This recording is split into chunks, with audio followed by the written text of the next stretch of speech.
ಕೃತ್ವಾ ಪ್ರೀತಿಂ ಪಿತುರಹಂ ವೈಶ್ಯಕನ್ಯಾ ಪರಿಗ್ರಹಾತ್ ನಪುಣ್ಯಲೋಕಭಾಗ್ರಾಜ ಯಾವದಾಭೂತ ಸಂಪ್ಲವಂ ಅಂತ ನಾನು ಮಾಡಲಾರೆ ಅಂತ ಅವನು ಹೇಳಿದ.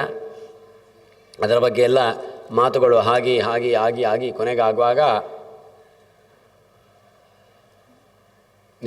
ನನ್ನ ಮಾತು ಕೇಳ್ತೀಯೋ ಬಿಡ್ತೀಯೋ ಅಂತ ಹೇಳುವ ಸಂದರ್ಭದಲ್ಲಿ ಅವನ ಪತ್ನಿ ನಗುತ್ತಾಳೆ. ಯಾರ ಪತ್ನಿ? ವೈಶ್ಯಾಸ್ತ್ರಿ ಅಂತ ನಾವು ಕರೆದಿದ್ದೇವಲ್ಲ, ಅವಳು ನಗುತ್ತಾಳೆ. ನಕ್ಕು ತನ್ನ ಗಂಡನಿಗೆ ಹೇಳ್ತಾಳೆ, ನೀವು ಸ್ವೀಕಾರ ಮಾಡಿ ನಿಮ್ಮ ರಾಜ್ಯ, ಅಪ್ಪನಿಂದ ಕೊಡುವಂತಹ ರಾಜ್ಯ ನೀವು ಸ್ವೀಕಾರ ಮಾಡಿ ಅಂತ. ಅಲ್ಲ, ನಾವು ವೈಶ್ಯರಲ್ವಾ? ನತ್ವಂ ವೈಶ್ಯ ನಚೈವಾಹಂ, ನಾನು ವೈಶ್ಯಳಲ್ಲ ನೀವು ವೈಶ್ಯರಲ್ಲ. ಮತ್ತು ನೀವು ಕ್ಷತ್ರಿಯರು, ನಾನು ಕ್ಷತ್ರಿಯ ಕನ್ಯೆ, ಇದು ಹೇಗಾಯಿತು ಅಂತ ಹೇಳುವಾಗ ಅವಳೊಂದು ದೊಡ್ಡ ಕಥೆ ಹೇಳ್ತಾಳೆ. ಅದಕ್ಕೆಲ್ಲ ದೊಡ್ಡ ಕಥೆ ಉಂಟಲ್ಲ, ಅದಕ್ಕೆ ಪೂರ್ವಜನ್ಮದ ಇದರಿಂದಾಗಿ ಅದು ಚವನ ಪುತ್ರರ ಅಂತಹ ಪ್ರಮತಿಯ ಶಾಪ. ಆವಾಗ ಹೇಳ್ಬೋದಿತ್ತಲ್ಲ ಅಂತಂದರೆ ಇಲ್ಲ, ಅದು ಶಾಪದ ನಿವೃತ್ತಿ ಇದ್ದದ್ದೇ. ನೀನು ಯಾವ ಸಂದರ್ಭದಲ್ಲಿ ನಿನ್ನ ಮಗನಿಗೆ ಹೇಳ್ತೀಯೋ ಆವಾಗ ನೀನು ವೈಶ್ಯಕನ್ಯೆ ಅಲ್ಲ ಎಂಬುದು ನಿನಗೆ ಸ್ಮರಣೆಗೆ ಬರ್ತದೆ ಅಂತ. ಹೀಗೆ ತಾನು ವೈಶ್ಯಕನ್ಯೆ ಅಲ್ಲ ಅಂತ ಹೇಳುವಾಗ ಅದನ್ನು ಹೇಳ್ತಾನೆ. ಸತಸ್ಸುದೇವಂ ಪ್ರಮತಿ ಸಾ ಪ್ರಾಹಾಯಂ ಶಾಸ್ಯದಾಮಿತಿ ತ್ವಂಚ ಶಾಸ್ತಾ ಭವದ್ರಾಜ್ಯೆ ದುಷ್ಟಶ್ಚಾಯಂ ನಲೋ ನೃಪ. ಆದ್ದರಿಂದ ನೀವು ಸ್ವೀಕರಿಸಿ ಅಂತ ಅಂದರು. ಮುಂದಕ್ಕೆ ಆ ರೀತಿಯಲ್ಲಿ ಹುಟ್ಟಿಕೊಂಡವನು ಅನೇಕ ಮಂದಿ ಅಲ್ಲಿ ಬಂದಂತಹ ರಾಜರುಗಳೆಲ್ಲ ಇದ್ದಾರೆ, ಸ್ವೀಕರಿಸಿದ್ದಾರೆ. ಕರಂಧಮ ಅಂತ ಅಲ್ಲಿ ಮುಂದಕ್ಕೆ ಬರ್ತಾರೆ. ಇನ್ನೊಬ್ಬ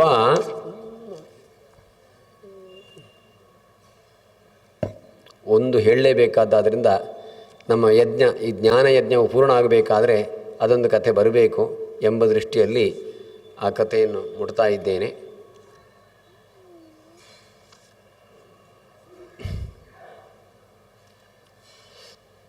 ಅದಕ್ಕೆ ಸಂಬಂಧಪಟ್ಟಂತಹ ಕಥೆ ಉಂಟು.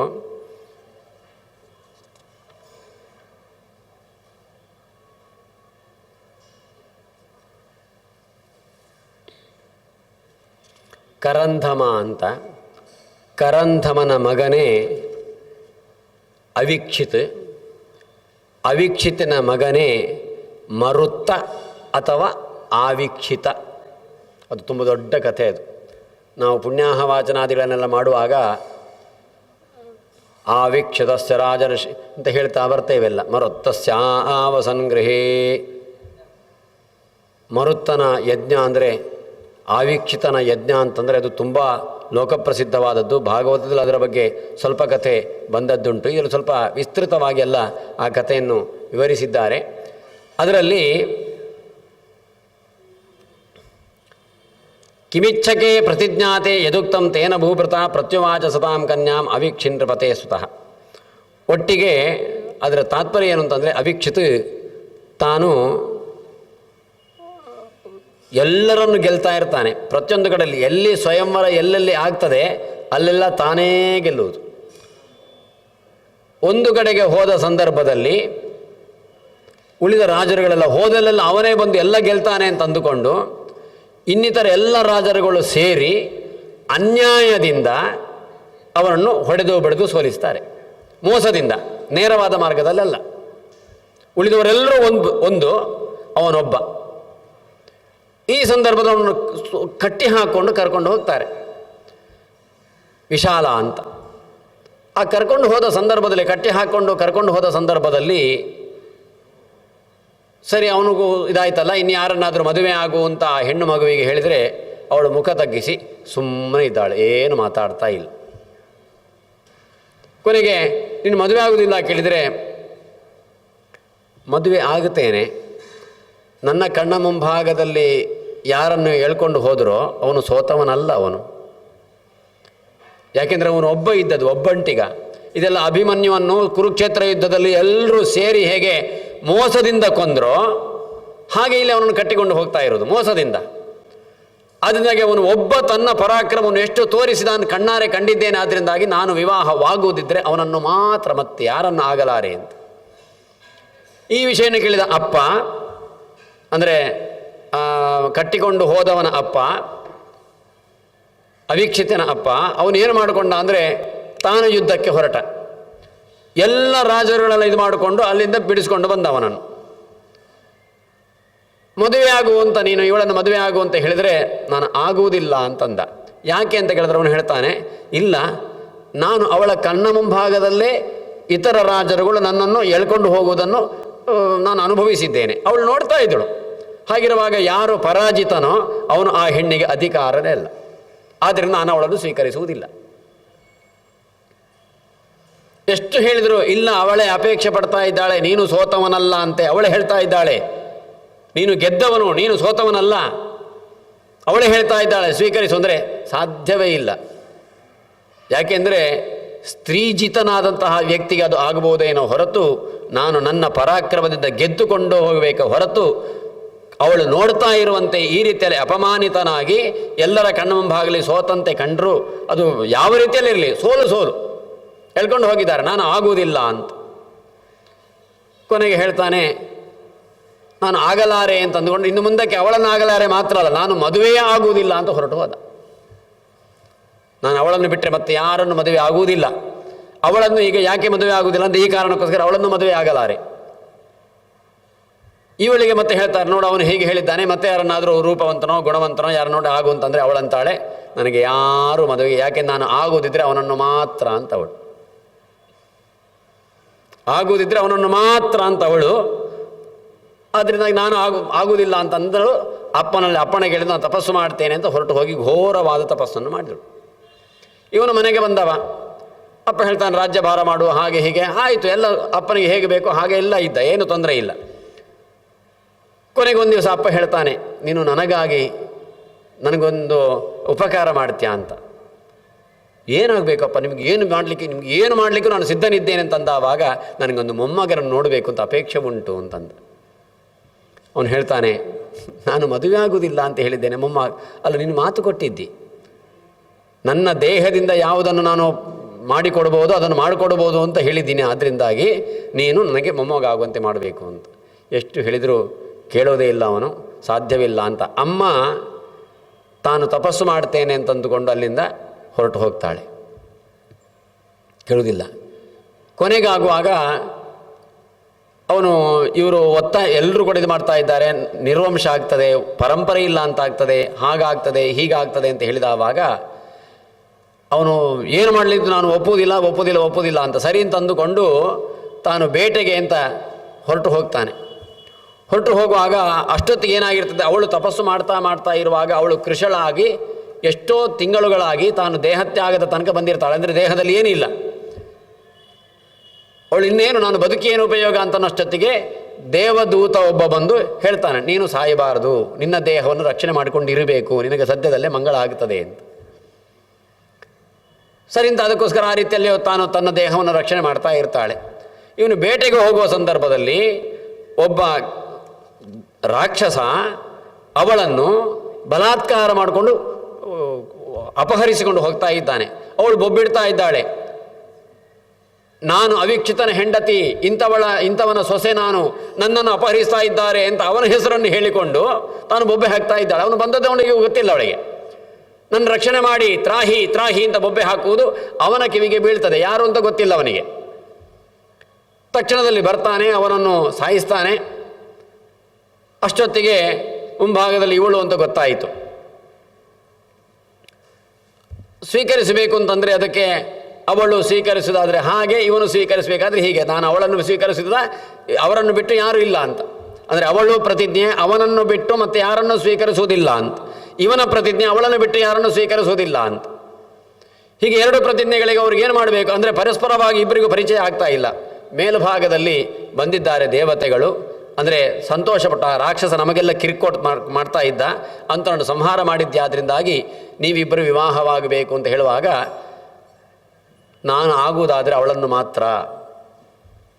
ಇವಳು ಹೇಳ್ತಾಳೆ, ನಾನು ವಿವಾಹವಾಗಿದ್ದರೆ ಅವನು ಮಾತ್ರ.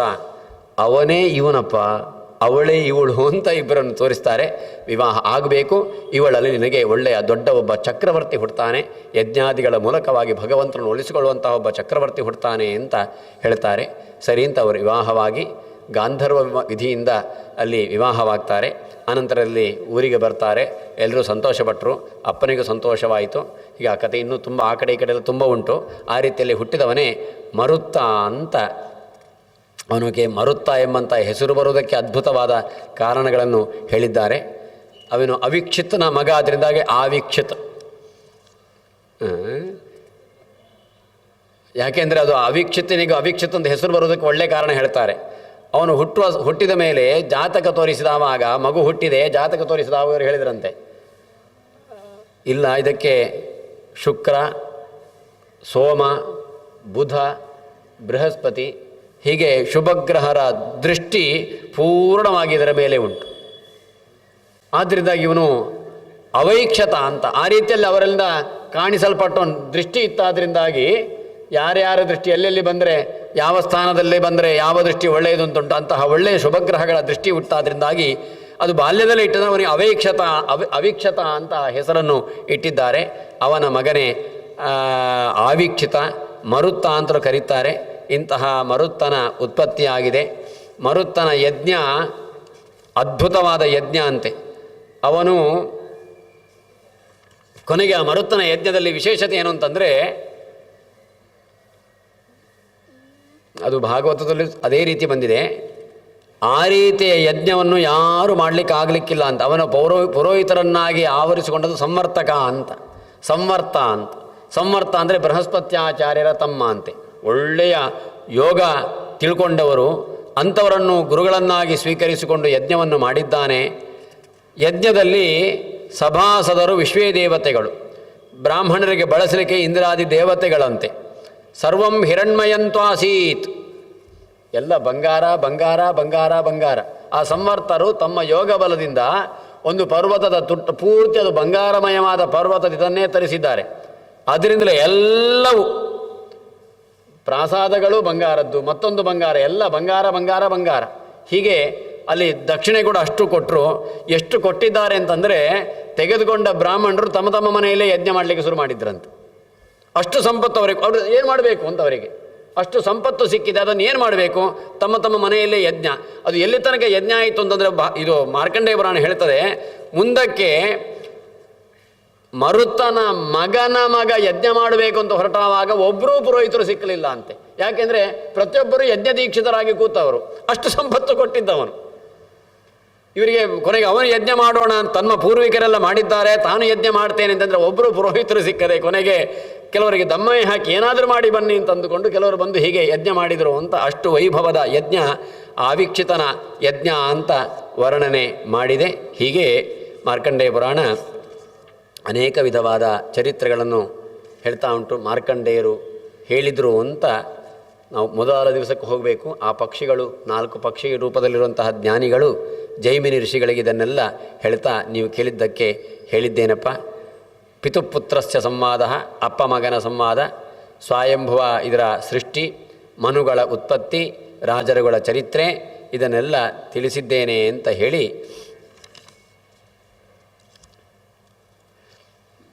ಹೀಗೆ ಮಾರ್ಕಂಡೇಯ ಪುರಾಣ ಅನೇಕ ವಿಧವಾದ ಇದನ್ನು ಯಾರು ಶ್ರವಣ ಮಾಡ್ತಾರೆ ಅವರು ಸರ್ವ ಪಾಪಗಳಿಂದ ಪರಿಹಾರವನ್ನು ಪಡ್ಕೊಂಡು ಪೂತೋ ಯಾತಿ ನಸಂದೇವ್ ಪವಿತ್ರನಾಗಿ ವಿಷ್ಣು ಲೋಕಂ ಸನಾತನಂ ಚ್ಯುತಸ್ತತಃ ಪುನರ್ನೈವ ಸಭವಿಷ್ಯತಿ ಮಾನವಃ.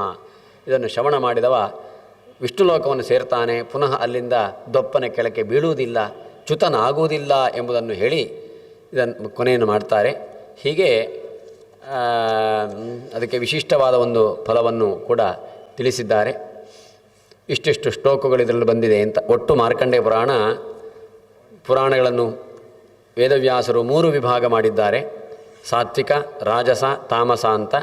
18 ಪುರಾಣಗಳಲ್ಲಿ 6 ಸಾತ್ವಿಕ, 6 ರಾಜಸ, 6 ತಾಮಸ. ಇದು ರಾಜಸ ಪುರಾಣದಲ್ಲಿ ಸೇರಿದಂತಹ ಒಂದು ಪುರಾಣ. ಆದ್ದರಿಂದಾಗಿ ಇದರಲ್ಲಿ ದರ್ಶನ ಭಾಷೆ ಉಂಟು, ಗುಹ್ಯ ಭಾಷೆ ಉಂಟು, ಸಮಾಧಿ ಭಾಷೆನೂ ಅಲ್ಲಲ್ಲಿ ಉಂಟು. ಕಥೆಗಳು ಇದರಲ್ಲಿ ಹೇಗೆ ಬಂದಿದೆ ಹಾಗೆ ನಿರೂಪಿಸಿದವಾದ್ದು ಮಾತ್ರ ಹೊರತು ಅದರ ಯಾಥಾರ್ಥ್ಯ ಏನು ಎಂಬುದನ್ನು ಎಲ್ಲ ಪುರಾಣಗಳನ್ನು ಓದಿದ ನಂತರದಲ್ಲಿ ನಾವು ಅದನ್ನು ನಿರ್ಣಯಿಸಿಕೊಳ್ಳಬೇಕು. ಭಾಗವತ ತಾತ್ಪರ್ಯಾದಿಗಳ ಮೂಲಕವಾಗಿ